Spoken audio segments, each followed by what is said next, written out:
السلام عليكم ورحمة الله وبركاته. ازيكم يا بنات، عاملين ايه؟ اتمنى تكونوا دايما بخير وقدم صحة واحسن حال. اهلا بيكم في فيديو جديد. تعالوا بينا في الفيديو ده نحضر مع بعض وصفة جمبري جميلة جدا، مقرمشة وكريسبي خالص.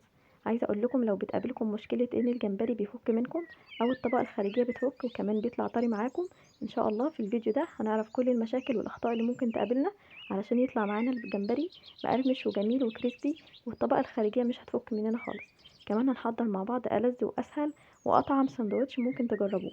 عايزة أقول لكم هنوفر بجد في الفيديو ده كتير جدا.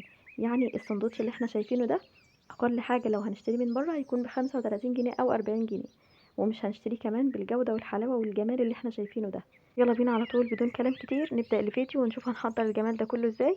بس ما ننساش نسمي الله ونصلي على رسول ونحط لايك للفيديو ده. اول حاجه كده معايا نص كيلو من الجمبري، طبعا وزنه صافي بعد التقشير نص كيلو. غاسلينه كويس طبعا ومنضفينه، وكمان شايلين السلسله بتاعه الظهر بتاعته، بيكون كده في الظهر هنا سلسله اسمها سلسله الظهر او سلسله الرمل. طبعا بننزعها وبنشيلها كده بسهوله. عملتها معاكم قبل كده في فيديو وقلت لكم بتتشال ازاي، فهي سهله جدا ومفيش فيها اي مشاكل.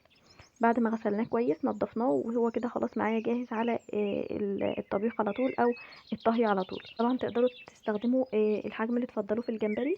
انا هنا استخدمت الحجم اللي هو المتوسط ده. اول حاجه كده بنات جبت طبق عميق وحطيت فيه الجمبري بتاعي، وبدات ان انا اتبله. حطيت معلقه كبيره من الثوم ونص معلقه من التوابل اللي انا هقولها دلوقتي، نص معلقه من الكمون، نص معلقه من الفلفل الاسود، نص معلقه من الثوم البودر والبصل البودر، ونص معلقه من الكركم، نص معلقه من البابريكا، ونص معلقه من الشطه لو انتوا حابينه سبايسي شويه. بعد كده هنزود عصير ليمون، ممكن نضيف كده عصير ليمونتين او 3 ليمونات. كل ما زودنا طبعا كمية الليمون في الاسماك عموما بتخلي طعم الاسماك كويسة، فهنا زودت كده شوية حلوين كده من عصير الليمون. وبعد كده هنبدأ ان احنا نقلب بقى الجمبري مع التوابل دي، نخلطه كويس جدا بحيث ان كل التوابل كده تتغلغل جوه الجمبري علشان كده يتشرب كويس من التوابل. بعد كده هبتدي اسيب بقى الجمبري ده كده في التتبيله لمده نص ساعه او ساعه تقريبا. يعني بلاش نسيبه اكتر من كده علشان ما يتهريش معانا ويدينا نتيجه عكسيه. اقل حاجه لازم يكون نص ساعه او ساعه بالكتير. في الاثناء دي بقى هبتدي احضر كفر التغطيه بتاعه. معايا كده بوله وبوله تانية بدات احط فيها دقيق والمكونات علشان احضر الكفر بتاعه. في طبق كده حطيت فيه كوبايتين من الدقيق، وطبق تاني حطيت فيه كوبايه واحده. ونفس البهارات اللي هزودها هنا هي نفس البهارات. حطيت برضو توم باودر وبصل باودر وبابريكا وكمون فلفل اسود كزبره جافه وكركم. ولكن ضفت فيه كفر التغطيه الجاف، هضيف عليه معلقتين او 3 معالق كبار من النشا. ده طبعا اللي هيختلف عن التاني. طبعا هبتدي اقلب كويس جدا. الطبق اللي انا بقلبه ده دلوقتي اللي هو كفر التغطيه اللي هيكون جاف، هيكون طبعا زي ما هو كده، مش هنزوده سوائل ولا اي حاجه خالص، هو هيكون جاف بالشكل اللي احنا شايفينه ده. اما الطبق التاني هبتدي ازود بقى شويه بشويه من الميه لحد طبعا ما يبتدي يتكون معايا خليط سائل يكون كده شبه خليط الكيكه. بدات ازود كده نص كوبايه من الميه. بعد كده حسيت ان الخليط اللي معايا محتاج ميه تانية، فهبتدي اجيب ميه وابتدي ازود شويه بشويه. اهم حاجه الخليط اللي هيكون معانا في الاخر هيكون كده شبيه ب خليط الكيكه او خليط الكريب، ما يكونش تقيل او خفيف قوي علشان طبعا يبدا يتماسك فيه الجمبري لما نحطه فيه. بابدا اقلبه كده لحد طبعا ما اتاكد ان القوام اللي انا عايزاه كده خلاص مظبوط. خلاص كده زي ما انا عايزاه. بس كده انا كده خلاص جهزت معايا الخليط السائل وجهزت معايا كمان الخليط الجاف. هبدا بعد كده بقى اجيب الخليط الجاف بتاعي واحطه في كيس تلاجة كده نضيف يكون واسع علشان اعرف اتحكم فيه، او علبه تلاجة مثلا تكون حجمها كبير كده ويكون ليها غطا. طبعا المتاح عندكم. هقول لكم ليه دلوقتي انا عملت الحركه دي. طبعا كل حاجه هنشوفها دلوقتي واحنا شغالين مع بعض.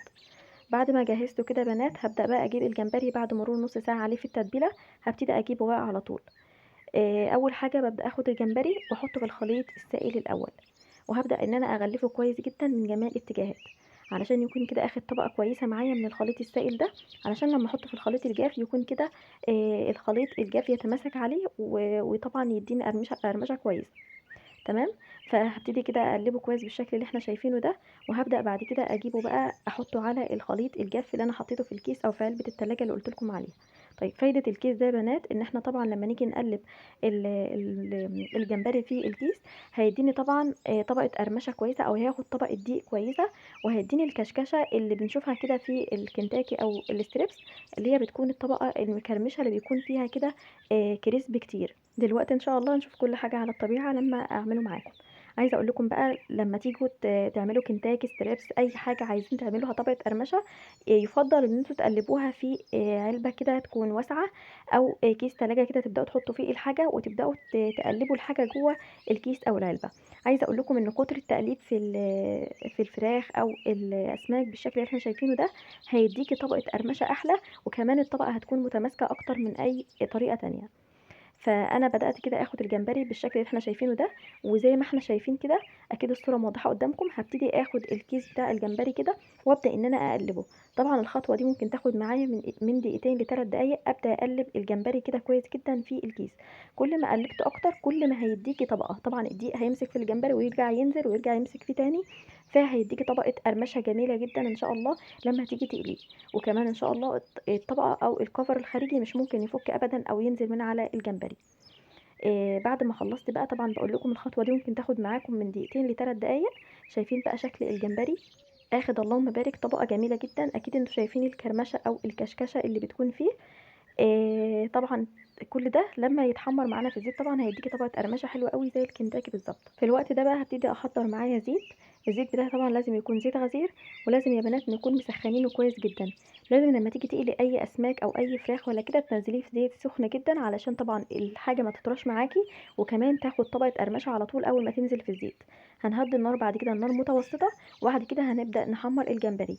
تقريبا الحجم اللي انا بشتغل بيه ده هياخد معاكي 4 دقايق. كل اتجاه ياخد دقيقتين بالظبط علشان ياخد تسويه مظبوطه معاكي.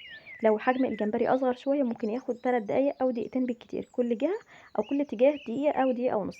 ولكن الحجم اللي معايا ده هياخد تقريبا 4 دقايق، يعني كل اتجاه دقيقتين كده. من وقت للتاني كده هبتدي ان انا اقلبه مره واتنين وتلاته لحد طبعا ما ياخد تسويه مظبوطه من جميع الاتجاهات. بعد كده بنبدأ نخرجه طبعا على مناديل مطبخ او على مصفى بحيث ان هو يصفي كل الزيوت اللي جواه. وبعد كده يا بنات قدموه بألف هنا وعافية.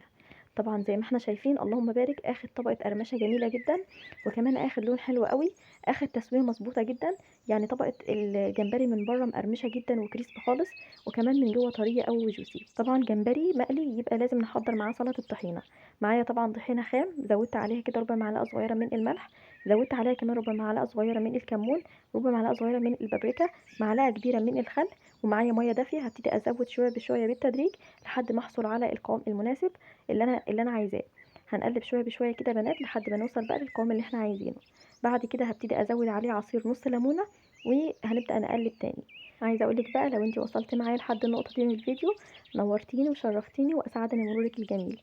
ما تنسيش تحط لايك للفيديو ده فضلا منك وليس امرا، ولو لسه مش مشتركه اشتركي معايا في القناه.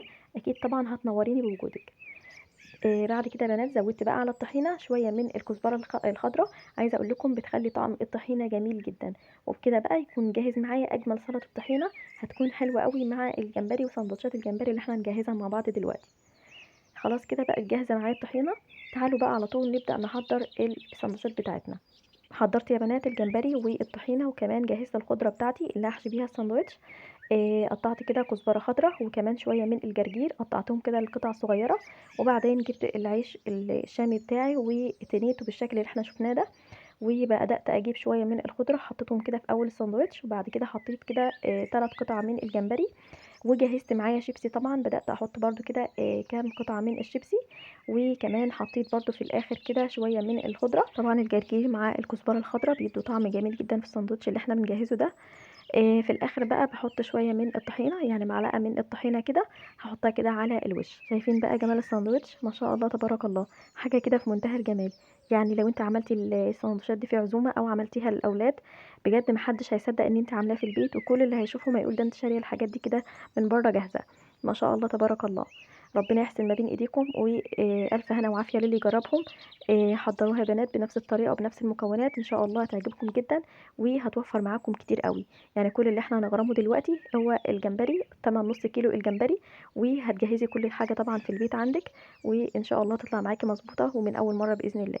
جربوه، ربنا يحسن ما بين ايديكم، والف هنا وعافيه للي يجربه. وكده بقى اكون وصلت معاكم لنهايه الفيديو بتاعي.